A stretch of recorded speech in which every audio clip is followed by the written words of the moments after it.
വലതുപക്ഷ സംഘപരിവാർ ക്രിസ്ത്യൻ കാസ തീവ്രവാദികൾ.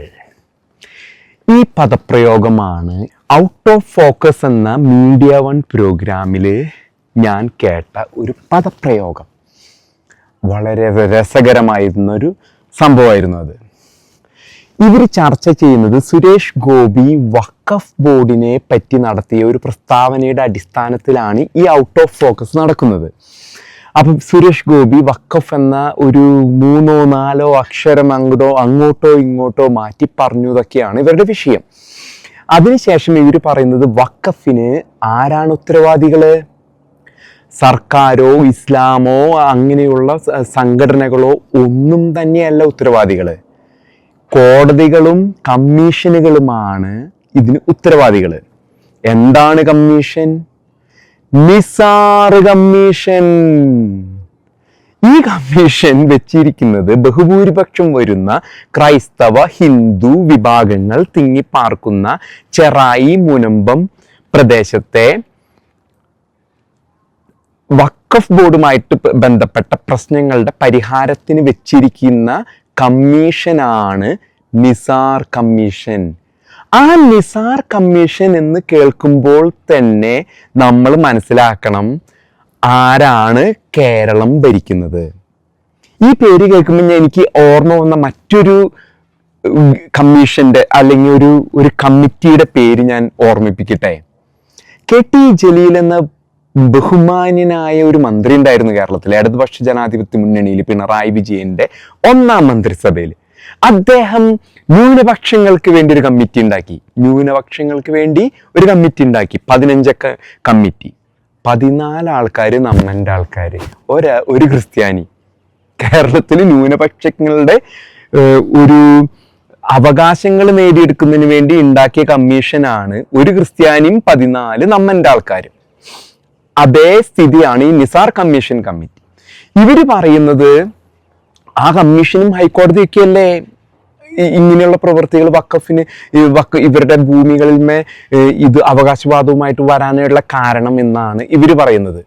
ഇതിനോട് നമ്മൾ വേറെ ഒരു പദം കൂടി ഉപമിക്കേണ്ടത് MK സക്കീർ എന്ന മാന്യദേഹം വഖഫ് ബോർഡിന്റെ CEO ആണോ ചെയർമാനാണോ അങ്ങനെ ഏതോ പദം അലങ്കരിക്കുന്ന വ്യക്തി പറയുകയാണ്, ഞങ്ങൾ അങ്ങനെ പെട്ടെന്നൊന്നും ഇവരെ മുനമ്പത്തുനിന്നും ചെറായിലുള്ള വഖഫ് ഭൂമിയിൽ നിന്നും ഇറക്കി വിടുന്നില്ല. പെട്ടെന്ന് ഇറക്കി വിടാതെ കുറച്ച് നാൾ കഴിഞ്ഞിട്ട് ഒരു ഔദാര്യത്തിൽ ഇറക്കി വിടാമെന്ന്.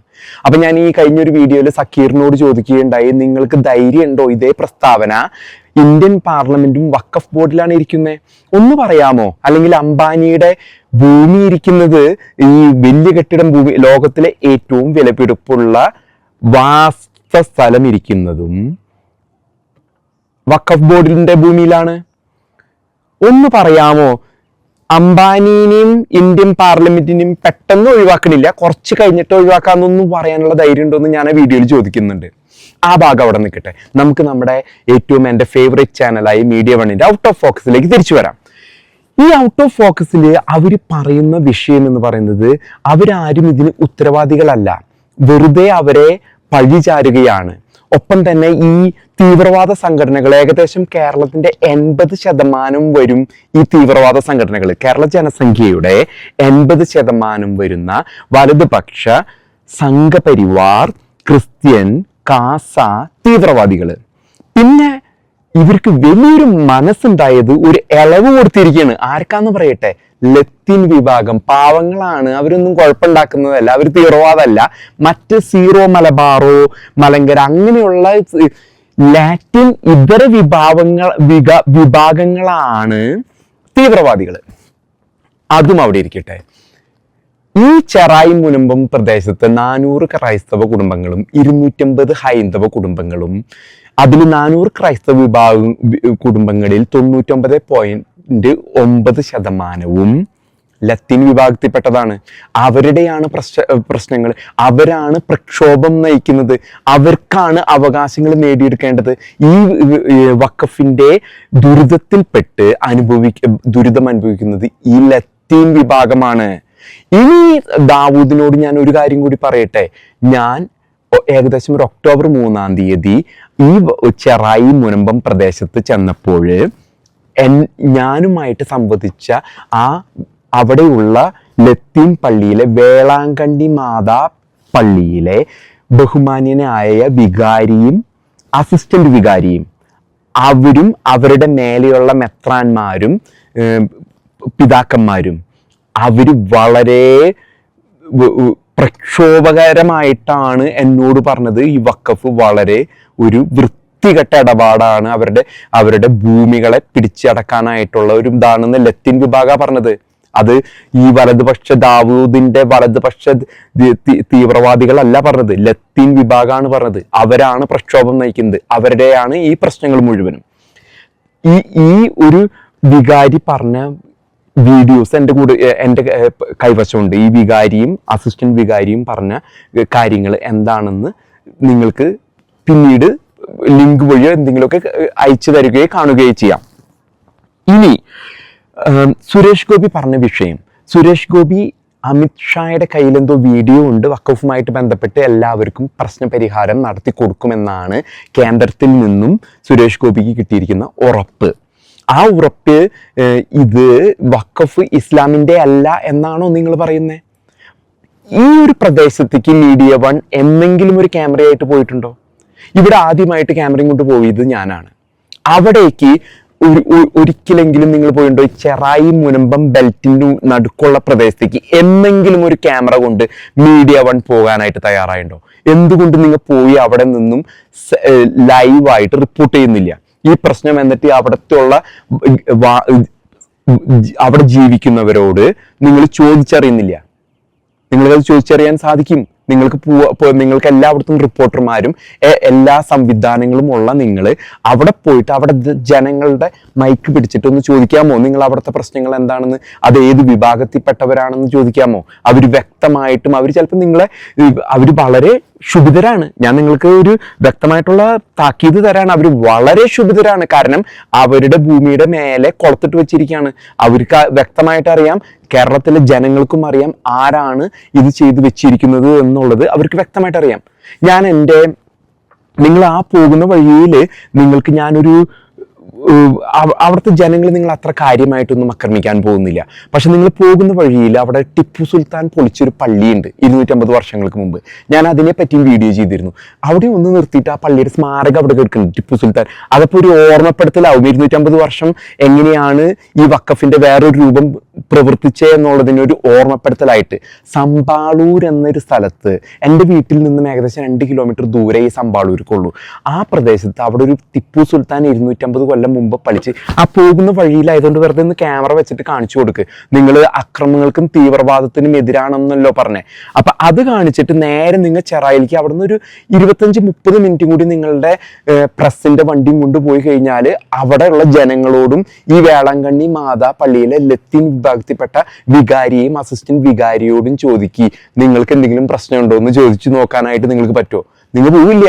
കാരണം നിങ്ങൾക്ക് ആ ഒരു അടച്ചിട്ട മുറിയിലും ടണലിലും ഇരുന്നുള്ള ശീലമുള്ളൂ. എന്നിട്ട് ശാന്തമായിട്ട് ഇരുന്നോ ഇത് ചെയ്യാനേ പറ്റുള്ളൂ. ഇനി വേറൊരു കാര്യം താങ്കൾ സൂചിപ്പിച്ചു, സീറോ മലബാറും മലങ്കരയും സംഘപരിവാറും ഒക്കെയാണ് വലതുപക്ഷ തീവ്രവാദികൾ എന്ന്. ലത്തീൻ വിഭാഗത്തിന് നിങ്ങൾ ഒരു ഇളവ് കൊടുത്തു. ഈ ഞങ്ങളുടെ പ്രദേശത്ത് ഒരു ഭാഷയുണ്ട്, ഒലത്തരുത്, ഒലത്തിയിട്ട് ഉണ്ടാക്കരുത് എന്ന് പറയും. ഒലത്തിയിട്ടേ ഉണ്ടാക്കരുത് എന്ന് പറയും. അത് എങ്ങനെ ഒലത്ത എന്ന് പറഞ്ഞ പദം അത്ര മോശമായിട്ട് പദമല്ല. അത് എപ്പോഴാ പറയാന്ന് വെച്ചാൽ നിങ്ങൾ കറിയൊക്കെ വെക്കുമ്പോൾ ഒലത്തിയിട്ട് വേവിച്ചുണ്ടാക്കരുത് എന്ന് പറയില്ലേ, അതിനെ നമ്മൾ മറ്റു ഭാഷയിൽ നാടൻ ഭാഷയിലൊക്കെ പറയുന്ന നമ്മളെ മണിയാശാനൊക്കെ പറയുന്ന ഭാഷയിൽ പറയുന്നതാണ് പറ്റിക്കാൻ നോക്കരുത്. അതിൻ്റെ വേറെ ഒന്ന് ഇതാണ് ഞാൻ മീഡിയ വണ്ണിനോടും ഔട്ട് ഓഫ് ഫോക്കസിനോടും പറയാനുള്ളത്. ഒലത്തി ഉണ്ടാക്കാൻ നോക്കരുത്. നിങ്ങൾ ലത്തീൻ സഭേനെ തീവ്രവാദി അല്ലാന്നും പറഞ്ഞ് ഒലത്തി ഉണ്ടാക്കാൻ നോക്കരുത്. അത് കഴിഞ്ഞിട്ട് വേറൊരു കാര്യം കൂടി നിങ്ങൾക്ക് പറഞ്ഞു തരാം. ഈ വഖഫിന്റെ പ്രശ്നം നിങ്ങൾ ഈ ഒരു പ്രക്ഷോഭം ഫലം കാണുക തന്നെ ചെയ്യും. അവിടെയുള്ള 2, 3, 5 സെന്റുള്ള ഭൂമിയുള്ള ആൾക്കാര് വ്യക്തമായിട്ടും അവർക്ക് ഒരു രൂപരേഖയുണ്ട് എങ്ങനെയാണ് ഇതിന്റെ എംപിമാരെയും എല്ലാവരും അവർ പിടിച്ച് കൊണ്ടുവന്ന് കാര്യങ്ങൾ ശരിയാക്കി തരും. ഇതിന്റെ വേറൊരു ഉദാഹരണം ഞാൻ പറഞ്ഞു കേട്ട ഒരു ഉദാഹരണമാണ്. ഈ ചാവക്കാട് പ്രദേശത്ത്, അതിനടുത്ത് തൊട്ടടുത്തായിട്ട് ചാവക്കാട് ഒരു പ്രദേശത്ത് ഒരു ഭൂമി നമ്മളുടെ അറബ് നാട്ടിൽ നിന്നും പണക്കാരനായിട്ട് വന്നൊരു വലിയൊരു മുതലാളിയുണ്ട്. ഈ മുതലാളിക്ക് ഈ ഭൂമിയും ഒരു കണ്ണുണ്ടായി. അപ്പൊ അദ്ദേഹം ഇദ്ദേഹത്തിനോട് ചോദിച്ചു, ഈ ഭൂമി എനിക്ക് വേണം, എന്തോ റിസോർട്ട് പണിയാനോ എന്തിനോ വേണമെന്ന് പറഞ്ഞു. അപ്പം ഈ ഭൂമിയുടെ ഉടമസ്ഥൻ പറഞ്ഞു, ഇത് വിൽക്കാനുള്ളതല്ല, ഞാൻ കൊടുക്കാൻ ആഗ്രഹിക്കുന്നില്ല എന്ന് പറഞ്ഞു. കുറച്ച് നാൾ കഴിഞ്ഞപ്പോൾ അദ്ദേഹത്തെ ഒരു പേപ്പറാണ് ഇത് വഖഫിന്റെ ആണെന്ന്. ഈ ഭൂമി അദ്ദേഹത്തിന്റെ ഉടമസ്ഥയിലുള്ള ഭൂമി വഖഫിന്റെ ആണെന്ന്.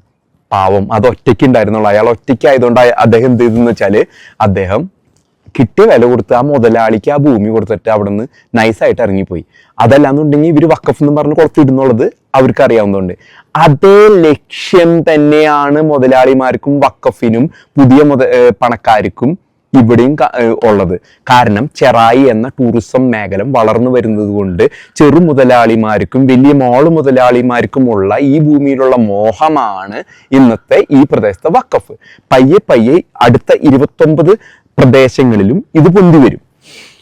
ഈ ഒരു ചർച്ച മുന്നോട്ട് പോകുന്ന സമയത്ത് അവിടെ ഇരുന്നിരുന്ന അജിംസിനൊരു അഭിപ്രായം, ഒരു വിഭാഗത്തെ തീവ്രവാദികളായി കാണിക്കുന്നതിനും അവരെ തരം താഴ്ത്തി കാണിക്കുന്നതിനും വേണ്ടിയാണ് ഇങ്ങനെയുള്ള പോസ്റ്റുകൾ ഫേസ്ബുക്കിലും വാട്സപ്പിലും സാമൂഹ്യ മാധ്യമങ്ങളും വരുന്നതെന്നും അവരെ ഇകഴ്ത്തി കാണിക്കുകയാണെന്ന് ആണ് അജിംസ് പറയുന്നത്.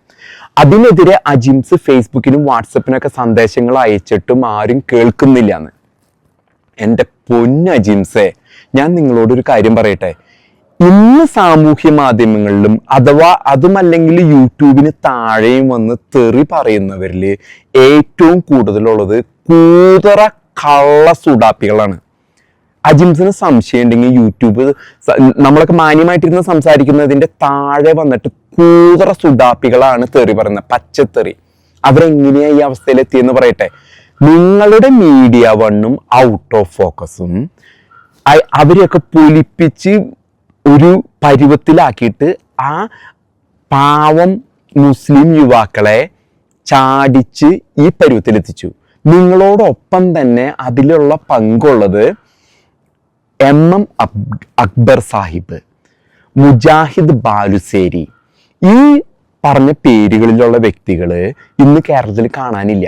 ഇത്ര നാളും ഖുറാനും ഹദീസുകളും ആയത്തുകളുമായി നടന്ന് കേരളം മുഴുവനും ഉപദേശങ്ങളും ഖുറാൻ പാരായണവും നടത്തിയവര് ഓടിപ്പോയി. എപ്പോഴാന്ന് പറയട്ടെ, സെബാസ്റ്റ്യൻ പുന്നക്കൽ എന്ന ഒരു വ്യക്തിയും അനിൽ കൊടിത്തോട്ടം, അനിൽകുമാർ അയ്യപ്പൻ പോലെയുള്ള വ്യക്തികൾ വന്നിട്ട് ഇവരോട് സംസാരിക്കാൻ തുടങ്ങി. അനിൽ കൊടിത്തോട്ടൊക്കെ ദിവസവും വെല്ലുവിളിക്കും, MM അക്ബർ സാഹിബെ നമുക്ക് ചർച്ച നടത്താം, ആത്മീയ ചർച്ചകൾ, ക്രൈസ്തവ മുസ്ലിം അല്ലെങ്കിൽ ഹിന്ദു ചർച്ചകൾ നടത്താം, സ്നേഹ സംവാദങ്ങൾ നടത്താം എന്ന് പറഞ്ഞപ്പോൾ MM അക്ബർ ഓടിപ്പോയി. ബാലുശ്ശേരി മുജാഹിദ് മുറി അടച്ചിട്ടിരുന്നപ്പോ ചർച്ച നടത്താൻ ഒരു ചർച്ചയ്ക്കില്ല. ഇത്ര നാളും അവർ കുറച്ച് അധികം ഇതിനെ ആത്മീയമായിട്ട് വിവരമില്ലാത്ത ആൾക്കാരെ വരുത്തി അവർ പറയുന്നത് കേൾപ്പിച്ചിരുന്നു. ഇവരൊക്കെ സെബാസ്റ്റ്യൻ പുന്നക്കലും അനിൽ കൊടിത്തോട്ടൊക്കെ ഖുറാൻ പഠിച്ചു വന്നു കഴിഞ്ഞപ്പോ ചർച്ചയ്ക്ക് ആളില്ലാത്ത സ്ഥിതിയിലായി അവർ ഓടിപ്പോയി. ആ ഒരു ആത്മീയ വാക്വം ഇസ്ലാം സമൂഹത്തിലെ ഈ പാവം യുവാക്കളെ ഒരു എക്സ്പോസ് ചെയ്തു, തുറന്ന് കാണിക്കപ്പെട്ടു. അവർക്കൊരു നാഥനില്ല കളിയായി, അവർക്ക് ആത്മീയമായിട്ടൊരു ഒന്നും എല്ലാം പൊള്ളയായ അവസ്ഥ. എന്നിരുന്നാലും ഈ സെബാസ്റ്റ്യൻ പുന്നക്കലിന്റെ ഒക്കെ ക്രിസ്ത്യൻ ക്ലബ് ഹൗസിലേക്ക് കയറി ചെല്ലാൻ നമുക്ക് ഖുറാൻ സംവാദം നടത്താം, ആയത്തുകളും ഹദീസുകളും വെച്ച് സംസാരിക്കാമെന്നും പറഞ്ഞിട്ട് ഈ പാവങ്ങളുടെ സ്ഥിതി എന്താന്ന് പറയട്ടെ. തമിഴം വണ്ടിയിലെ അടിയിൽ പെട്ടുപോയ ഈ വയറും പിടിച്ചു നിൽക്കുന്ന തവളകളുണ്ട്, എന്നിട്ട് ചതഞ്ഞരഞ്ഞു പോവുക ഈ വണ്ടി, തമിഴ് വണ്ടി കയറി പോകുമ്പോൾ. അതേ അവസ്ഥയാണ് ഈ കള്ള സുടുകളുടെ അവസ്ഥ. അങ്ങനെ തോറ്റൊരു പരിവായി കഴിയുമ്പോൾ അവർ എന്ത് പറയുന്നു പറയട്ടെ, അവർ പോയിട്ട് നേരെ പച്ചത്തെറിയാണ് ഈ സാമൂഹ്യ മാധ്യമങ്ങൾ. അതാണ് അജിംസ് ഇന്ന് സാമൂഹ്യ മാധ്യമങ്ങൾ കാണുന്ന, അജിംസ് കാണുന്ന തെറികളും ഇങ്ങനെയുള്ള വിമർശനമല്ല, പച്ചത്തെറി. ഐറ്റങ്ങൾക്ക് ആരുമില്ല. ഇവറ്റകളെ നിങ്ങൾ ഈ പരുവത്തിലാക്കിയിട്ട് ഇവറ്റകളെ റോട്ടിൽ വിട്ടിട്ട് പോയി നിങ്ങാം. ഇവറ്റകൾക്ക് ആരുമില്ല. അതേപോലെ തന്നെയാണ് ഇപ്പൊ അടുത്ത് വിവാദത്തിൽപ്പെട്ട ഒരു നടിയുണ്ട്. നടന്മാരുടെ ഒപ്പം വന്നിട്ട് അതൊരു പ്രത്യേക സാഹചര്യത്തിൽ അതിനെ ആരൊക്കെ തട്ടടിച്ചായിട്ട് സെബാസ്റ്റ്യൻ പുന്നക്കലിന്റെ അടുത്ത് വന്നേക്കാണ് ഖുറാൻ പാരായണത്തിന് വേണ്ടിയിട്ട്. അതിന്റെയും സ്ഥിതി അത് തന്നെയാണ്. തോറ്റ് ഓടിപ്പോണ്ടി വന്നു.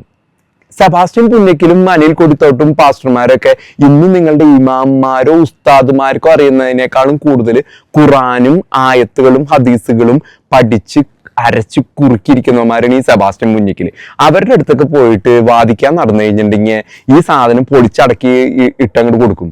അപ്പൊ അങ്ങനെ തോറ്റുപോയ കള്ള സുടുക്കള് ആണ് ആകെ ഇതായി കഴിഞ്ഞപ്പോ ബുദ്ധിയുള്ള നല്ല മുസ്ലിംസ് ഒക്കെ അവരുടേതായ വഴിക്ക് പോയി കള്ള സുടുക്കൾ വന്നിട്ടാണ് പച്ചത്തെറി എഴുതുന്നത്.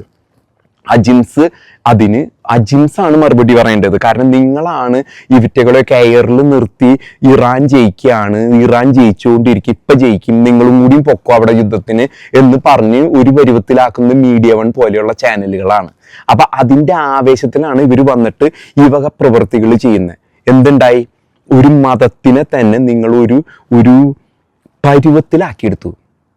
നല്ല മുസ്ലിമുകൾക്ക് നേരെ നടക്കാത്ത സ്ഥിതിയിലേക്ക് ആക്കി മീഡിയ വൺ ചാനൽ. അതാണ് ഇന്നത്തെ അവസ്ഥ എന്ന് പറയുന്നത്.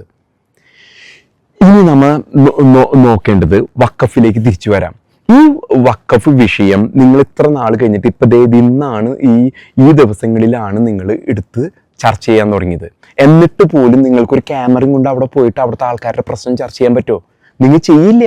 കാരണം നിങ്ങൾക്ക് ഗൂഢലക്ഷ്യങ്ങളുണ്ട്. നിങ്ങൾ ഒരു പുറമോടി കാണിച്ച് അത് പറഞ്ഞു എന്ന് വരുത്തി ഒരു ഉഡായ്പ പരിപാടി, ഒരു ഒലത്തൽ പരിപാടിയാണ് നിങ്ങൾ നടത്താൻ ഉദ്ദേശിക്കുന്നത്. നടക്കില്ല, നടക്കാൻ പോകുന്ന കേസല്ല. നിങ്ങളുടെ കാലം കഴിഞ്ഞു, നിങ്ങൾ അവസാനിച്ചു. നിങ്ങൾ അധികം നാൾ ഇതും കൊണ്ട് നടക്കില്ല. നിങ്ങൾക്കിത് ഇതിലേക്ക് ഒരു നല്ലൊരു റിപ്പോർട്ടിങ് ചെയ്യാനായിട്ട് സാധിക്കില്ല. നിങ്ങൾ വെറും തെരഞ്ഞെടുപ്പുകൾക്ക് വേണ്ടി ജനങ്ങളെ പറ്റിക്കാൻ വേണ്ടി നടക്കുന്നതാണ്. നിങ്ങൾ ഈ പറയുന്ന ക്രിസ്ത്യാനികളോ അല്ലെങ്കിൽ ഹിന്ദുക്കൾക്കറിയാം കള്ളൻ വരുന്നത് മോഷ്ടിക്കാനും കൊല്ലാനുമാണെന്ന് അവർക്ക് വ്യക്തമായിട്ടറിയാം. ആട്ടുംതോലിട്ട ചെന്നായ്ക്കളാണെന്ന് ഏതൊക്കെയാണെന്ന് തിരിച്ചറിയാനുള്ള വകതിരിവ് ഇന്ന് കേരളത്തിലെ ഹിന്ദുക്കൾക്കും ക്രിസ്ത്യാനികൾക്കുണ്ട്. അപ്പൊ നിങ്ങൾ ചെന്നിട്ട് അവരെ വലതുപക്ഷ സംഘപരിവാർ ക്രിസ്ത്യൻ കാസ തീവ്രവാദികൾ എന്ന് വിളിച്ചാൽ കിട്ടാൻ പോകുന്ന പണി നിങ്ങൾക്ക് തന്നെയായിരിക്കും. അത് നിങ്ങൾ വാങ്ങി പിടിക്കേണ്ടി വരും.